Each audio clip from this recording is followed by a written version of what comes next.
Hi, I'm Jyothsna, clinical psychologist in private practice in Bangalore. My work predominantly is with individual adults in long-term psychoanalytically oriented psychotherapy. My referrals are usually from psychiatrists and other mental health professionals, so most of my patients have a diagnosis of borderline personality disorder or might present with a long history of trauma and abuse in childhood. And I think my interest in MBT also stems from there. Mentalization is certainly an important part of any kind of psychotherapy, whether it is cognitive behavior therapy or dynamic or analytic work. So I feel that my training in MBT has been quite helpful in my analytic practice as well. I work with people who are very distressed and can experience intense emotional dysregulations in the session.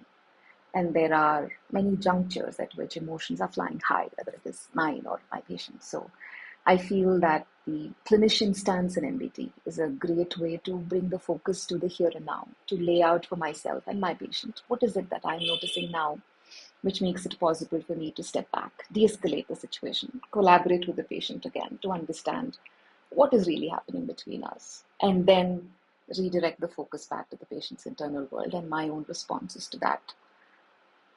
In regard to this, there is one incident that comes to mind about how the open, curious stance of an MBT therapist helped me manage my own anger and reinstate mentalizing in myself.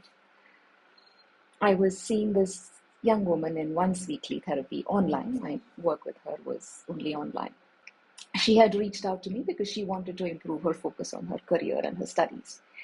She had recently been diagnosed with borderline personality disorder. And this incident that I'm talking about happened about 6 months into our work together. She logged in for her session and she announced that within the first 10 minutes that she had prepared herself a drink and she was going to be sipping that drink through the session. It was incidentally vodka tonic. And it wasn't like she was tipsy or anything, but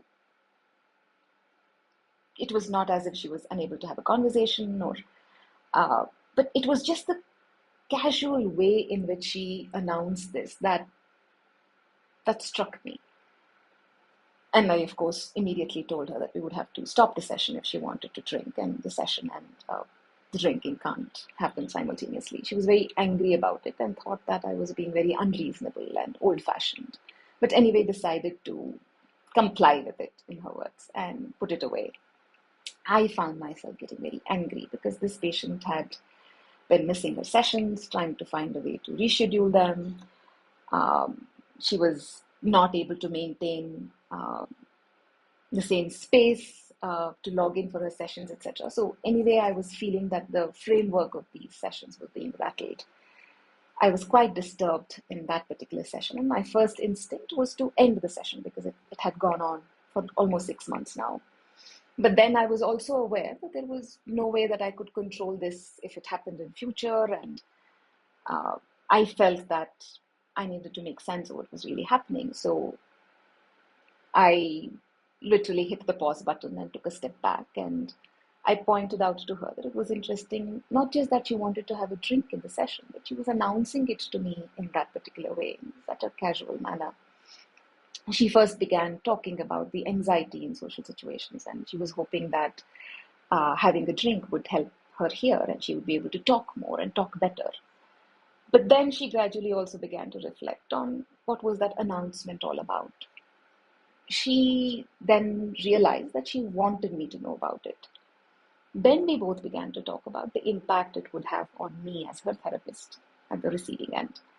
She imagined either that I would understand that this was for her anxiety and I would be very lenient uh, and I would help her uh, by letting her continue to drink. But then that would also mean that I would be a pushover therapist who could not really be firm with her. Or on the other end, I could also be this very harsh, strict, critical, no nonsense therapist who would just stop the session and penalize her in some way, which would also mean that I would not be helpful to her. So either which way, she felt that neither of these were helpful responses to her.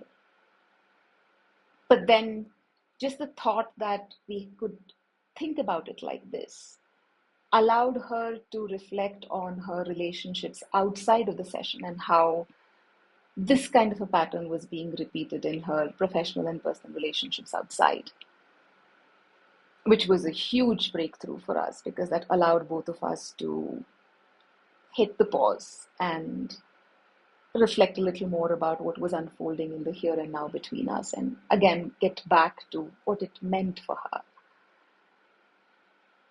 And I feel that as the sessions progressed, she was able to talk about the urge to drink or talk about the urge to get away from the experiences in the session. But she was not so pushed to acting on them.